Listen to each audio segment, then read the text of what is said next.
আজি আমাৰ NHMৰ technical and health এছ'চিয়েশ্যনৰ কেন্দ্ৰীয় সমিতিৰ নিৰ্দেশ মৰ্মে যোৱা 4 মাৰ্চৰ পৰা আজি 6 মাৰ্চলৈকে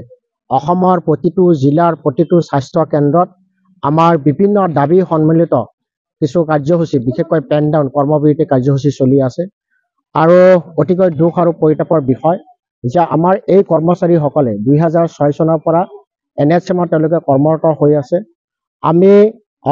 বিভিন্ন সময়ত বিভিন্ন দাবী সম্বলিত স্মাৰক পত্ৰ অসমৰ মুখ্যমন্ত্ৰী মহোদয়, স্বাস্থ্যমন্ত্ৰী মহোদয় আৰু উচ্চ পৰ্যায়ৰ বিষয়াসকলক আমি অৱগত কৰিছোঁ। এই দাবী সম্পৰ্কে আমাৰ অতি দুখ লাগে যে 2016 চনতে আমি যিখিনি বৰ্তমান দাবী আমি উত্থাপন কৰি আহিছোঁ সেই দাবীসমূহৰ বিষয়ে এইটো আচলতে আমাৰ দাবী নহয়, এইটো বৰ্তমানৰ মুখ্যমন্ত্ৰী মহোদয় তেখেতে 2016 চনতে তেখেতে নিজে এখন টিভি ইণ্টাৰভিউত তেখেতে অৱগত কৰিছে যে 2016 চনতে মুখ্যমন্ত্ৰী মহোদয়ে বৰ্তমানৰ মুখ্যমন্ত্ৰী তেতিয়া স্বাস্থ্য মন্ত্ৰী আছিলে, গতিকে তেখেতে কৈছিলে যে আমাৰ এই মানুহখিনিৰ লগত NHMৰ কৰ্মচাৰীসকলৰ লগত অন্যায় কৰা হৈ আছে আৰু তেখেতে নিজে প্ৰতিশ্ৰুতি দিছিলে। আজি আপোনালোকে পাব্লিক ডমেইনত আপোনালোকে চাব পাৰিব যে তেখেতৰ প্ৰতিশ্ৰুতিখিনি তেখেতৰ ভাষ্যখিনি যে এই NHMৰ কৰ্মচাৰীসকলক তেখেতে যেতিয়া চৰকাৰত আহিব প্ৰথম কেবিনেটত এই কৰ্মচাৰীসকলৰ চাকৰি তেখেতে নিশ্চিত কৰিব আৰু যেতিয়ালৈকে চাকৰি নিশ্চিত কৰিব নোৱাৰে পাৰ্মানেণ্ট কৰিব নোৱাৰে তেতিয়ালৈকে 7 পই কমিশ্যন মতে তেওঁলোকক দৰমহা দিয়াৰ এটা প্ৰতিশ্ৰুতি তেখেতে দিছিলে। অতি দুখ আৰু পৰিতাপৰ বিষয় যে আমাৰ অসমৰ মুখ্যমন্ত্ৰী মহোদয় তেখেতে যথেষ্ট প্ৰভাৱশালী মন্ত্ৰী আৰু আজি অসমৰ দৰে ৰাজ্যত তেখেতে এডভান্টেজ আছাম কৰিছে, আমি ভাল পাইছোঁ। অসমত শিক্ষা বিভাগত তেখেতে যিখিনি গুৰুত্ব দিছে আমি সঁচাকৈ ভাল পাইছোঁ, কিন্তু বিপৰীত ক্ষেত্ৰত আমাৰ NHMৰ কৰ্মচাৰীসকলৰ লগত প্ৰতাৰণা যেন অনুভৱ হৈছে আৰু তাৰ এই যি বহিৰ্প্ৰকাশ আমাৰ NHMৰ কৰ্মচাৰীসকলে অসমৰ বিভিন্ন প্ৰান্তৰ প্ৰতিটো স্বাস্থ্য কেন্দ্ৰত কৰ্মবিৰতিৰ যোগেদি তাৰ বহিৰ্প্ৰকাশ ঘটাইছে। 2013 চনতে আমাৰ মহামান্য উচ্চতম ন্যায়ালয়ে যিটো ৰায় দিছিলে যে সমকামৰ সম দৰমহা দিব লাগে, আজিলৈকে সেইখিনি আমাৰ এতিয়ালৈকে হোৱা নাই। 2021 চনত আমাৰ অসম চৰকাৰৰ কেবিনেট ডিচিশ্যন লৈ পেলাই গেজেটেড নটিফিকেশ্যন ওলাইছিলে, তাত বিভিন্ন ধৰণৰ প্ৰতিশ্ৰুতি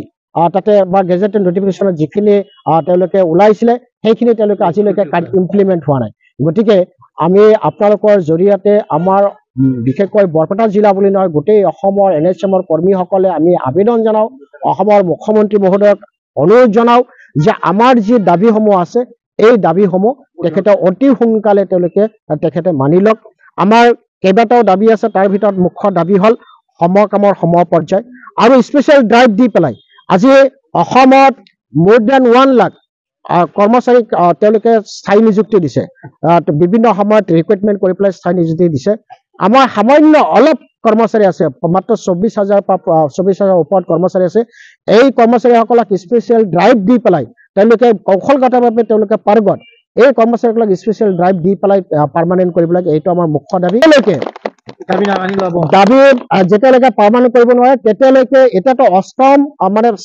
8 পে স্কেল আহিলে, আমি বিচাৰিছোঁ যে 7 পে কমিশ্যন মতে আমাৰ দৰমহা সমাহাৰৰ সমকামৰ সম দৰমহা দিয়ক আৰু